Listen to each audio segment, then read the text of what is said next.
Chapter 24. An experiment yields some inconsistent data. He was wearing a clean black suit, coldly staring me down. I had the thought that it should have been like looking in a mirror.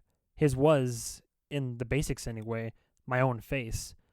I thought it seemed off somehow. Then I remembered that it's because the image wasn't reversed. It put my scar on the wrong cheek. He also just looked so much healthier, so much more alive. I aimed the shotgun. Nymph said, "Do it." I didn't. John said, "Dave, do it, man." Nymph said, "You heard him. Do it. I can see that you feel the doubts creeping in. The fear. Interesting to see if you can stand up to it." I said, "Shut up. We keep arriving back to this point, do we not? So, are you a man? Are you a hollow vessel, echoing with the mindless desire? Your fear says to take one step back and let them close up that wall again. So, which will act next, the man or the fear? For it is in this moment, the moment in between feeling an impulse and succumbing to it, that you actually exist.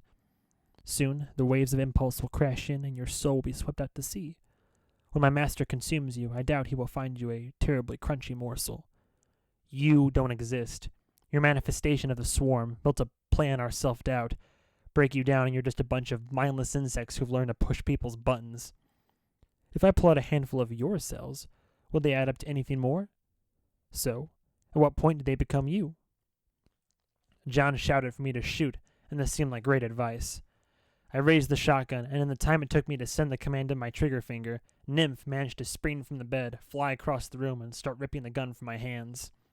The two of us both wound up on the floor, and I had a moment to remember that John had done this exact thing with the Ted doppelganger, and that he had been tricked into, quote, killing, quote, Ted. And then for the first time, I realized that in that story, not even the gun had been real. As if it had wanted him to shoot. Why? And, in that brief moment of doubt, the gun was torn from my grasp. Nymph stood and aimed it right at my face. John said, "Shoot! David!" "I don't have the gun." Confusion outside. I opened my mouth to say, "What are you seeing?" But at that moment, Nymph opened his mouth, and in my voice said, "John, what are you seeing?"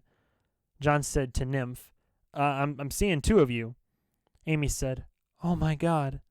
Agent Gibson said, "Well, look at that. We got an evil twin situation here." I said, "He's the one in the suit, guys." John said, "You're both wearing the same thing." "Oh, God damn it, John, concentrate. See past the disguise. The one without the gun, meaning me, is the real David. Look at me. Look at him." Nymph said, "He's lying. You know he's lying." John stared, first at Nymph, then at me. He shook his head and said, "When I concentrate, you both look like, I don't know, man. He's doing something." Nymph somehow smirked without moving his face. I sighed. I said to Tasker, "You know what these things are vulnerable to, and you knew that this facility would be used for. I'm going to take a wild guess and say this is an emergency measure. Each of these cells are rigged to rain burning sulfur down on whoever's inside, despite being a massive violation of state and local building codes. Am I right?" She didn't answer, because she didn't know if she was talking to a person or a monster larva, but her expression, plus previous experience with this organization, told the story.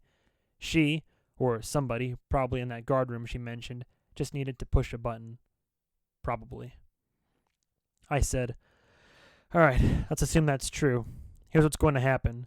He's going to make a play to try to get you to open that door. He can do it one of two ways, either by trying to convince you he's me and to just let him out, or by doing what I think he's going to do, which is just shoot me and have me out of the way, at which point he'll have all the time in the world to convince you of whatever he wants.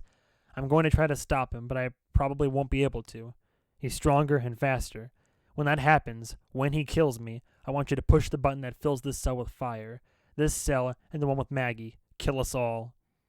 Amy said to Tasker, "Don't do it. That's what it wants." I said, "You know this is me." I looked at John. "You too. The monster just wants out. I want Amy to be safe. And by far the safest option is to kill us both. Easy answer." I stared down Nymph, who was grinning like an asshole. I said, "I don't care who or what you really are at this point. I really don't care. Whatever levers you think you can pull in people's minds, playing off their soft hearts, you're going to find all those circuits are dead in me. It's not pretty, but neither is that shit-encrusted plunger we keep next to the toilet. And the moment that toilet starts to overflow, that shit-encrusted plunger is the most beautiful thing in the world. Well, that's what I've come to realize over the years. I am that plunger, that stinking, necessary thing. So you're standing there with your gun and your plans, thinking you can reach into their heads out there and play their emotions like a tune. But it's not them in the cell with you, it's me. And your unholy hive mind forgot to account for one thing. I just do not give a fuck. Nymph nodded, as if in admiration. Then he set the shotgun on the floor. He said, "You know what? You're right." He turned to the group in the hall and said, "Fry us both. It's the only way to be sure." He turned to me and got a pensive look in his eyes. "I've seen things you wouldn't believe. I've seen a snail get eaten by a bird, survive its digestive tract, then get shit out 200 miles away onto the roof of the World Trade Center 5 minutes before the first plane hit. I've seen a man's body obliterated by a train because he was trying to retrieve a dropped slip of paper that a woman had written her phone number on, not realizing the number was fake. I've seen an entire species, changing genetic line wiped out when a single Homo erectus got his dick stuck while humping a knothole. All these moments forgotten, like piss in a swimming pool. Time to die." I turned back toward the hall, feeling an odd sense of relief, trying to quickly put together my last words to Amy. It wouldn't need to be anything too profound. Why start now? I met her eyes, and it took a moment to realize that there was no glass between us. She was standing in the open door to the cell. She screamed, "Come on!" at the exact moment Agent Gibson arrived to try to wrestle her away from the door. Nymph flew toward the open door, trying to blow past me. I threw my body at him and slammed him onto the floor. I couldn't tell if I was feeling the flesh and bone body of a dude in a business suit or the squishy, pulsing mass of the fuck roaches. I think I was feeling them both at the same time.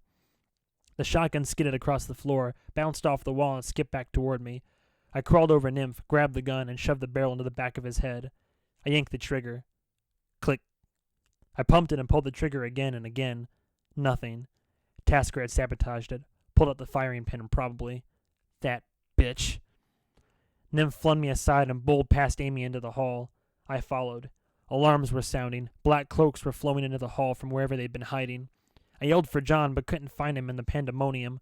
The cloaks aimed their strange weapons at both me and Nymph. Tasker said, "Don't harm the specimen." I said, "You just said you were going to kill it.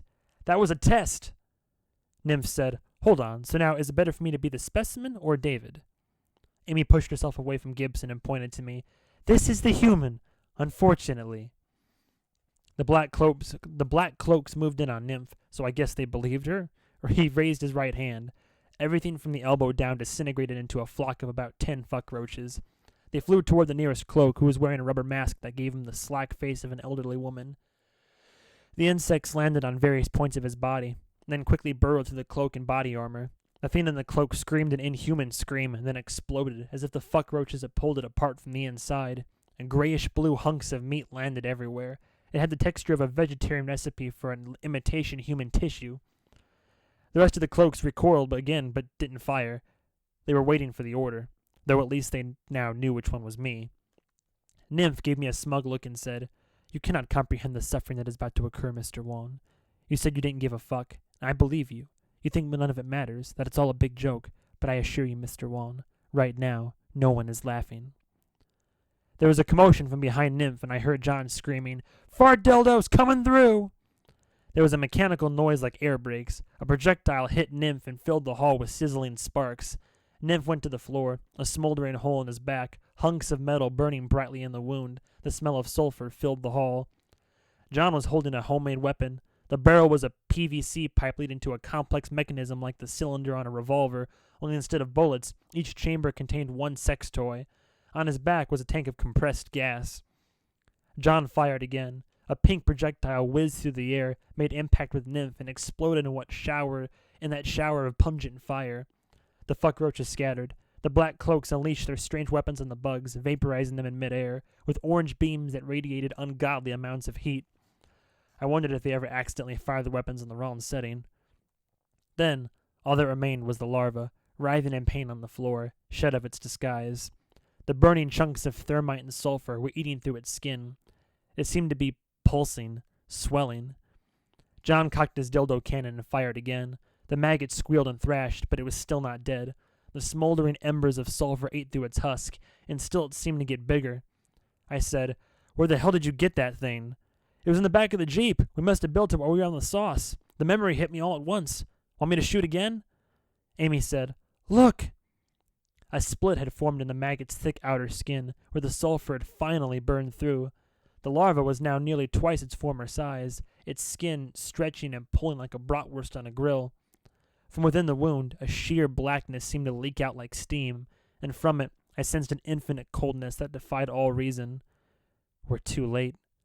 John said, "Is it dying?" Amy shook her head. "No, it's hatching."